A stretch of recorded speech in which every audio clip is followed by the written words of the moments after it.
What's up, guys? We're going to be talking about what to do when you feel like God has left you all alone. Stay tuned.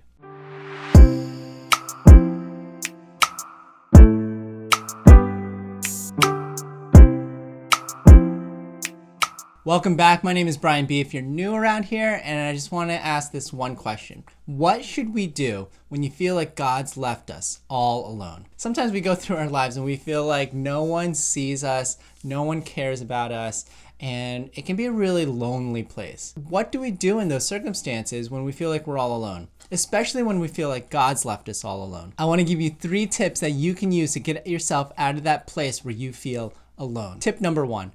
Tell God how you feel.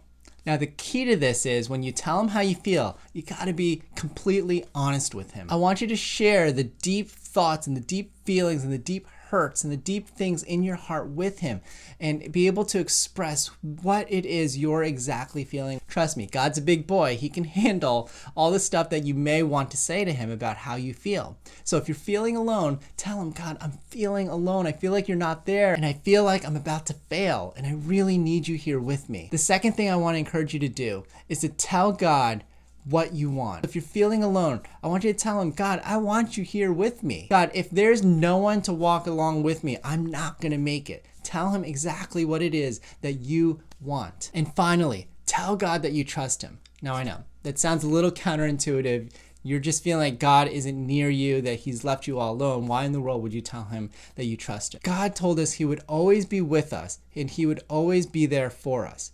Now, it might not always feel like that he's with us. And it might not always feel like that he's for us, but he promises to be there. He promises that when you call out to him and tell him what it is you're feeling and what it is you need, that he will be there for you. And it's interesting because God's promises are tied directly to his character. If God promises to do something, he will guarantee 100% come through. And so even though it might not feel like God is with you, he promises to be with you, and so you trust that he'll keep his end of the bargain and be there for you. That's a step of faith, not one of these steps of faith where you kind of just close your eyes and jump and hope that he's there, but faith in the fact that God promises to be there for us, and even though it doesn't feel like it right now, you're going to trust that he's going to show up and be there for you. So tell God how you feel. Be honest about it. Tell God what you need and tell him that you trust him. Well, I want to open up a passage with you and walk you through where I found these tips. And it's remarkable. It's from Psalm 13. And this is what it says. How long, Lord, will you forget me forever? How long will you hide your face from me? How long must I wrestle with my thoughts and day after day have sorrow in my heart? How long will my enemy triumph over me? And David, the author of this passage, is saying, God, where are you? How long are you going to forget about me? How long are you going to hide from me? Like, he's saying, I'm here, God. Where the heck are you? And then check out what he says. He says, how long must I wrestle with my thoughts? Day after day, I have sorrow in my heart.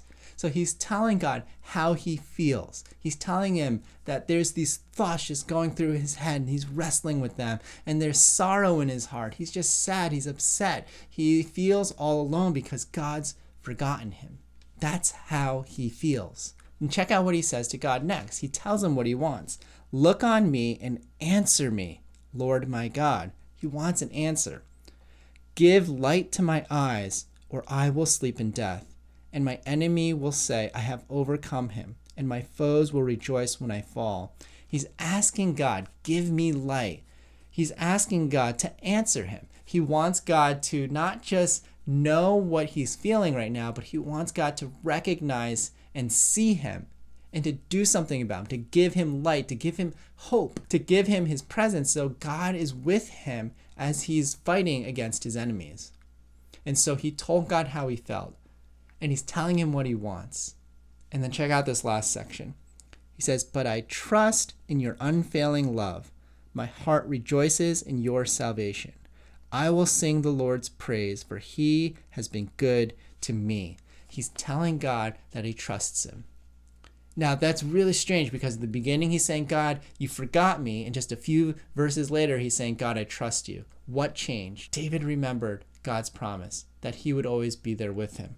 He remembered God's unfailing love. He remembers that God was good in the past, and he's trusting that God will be good and present with him again. And so he told him how he felt. He felt all alone and forgotten. He told him what he wants. He says, God, give me light. I want that hope. I want you with me. And again, he tells him, God, I'm trusting you. And that's the steps and that's the patterns that we should be encouraged to take when we feel like God's left us all alone. Because you know what? He hasn't left us alone. It might feel like that. It might feel like he's not there. But he's promised that he will always be there for us. And so tell him how you're feeling. Tell him what you want. And tell him that you're going to trust him because he is faithful. Guys, if you found any value in this, hit that like button, share it, and subscribe. See you later.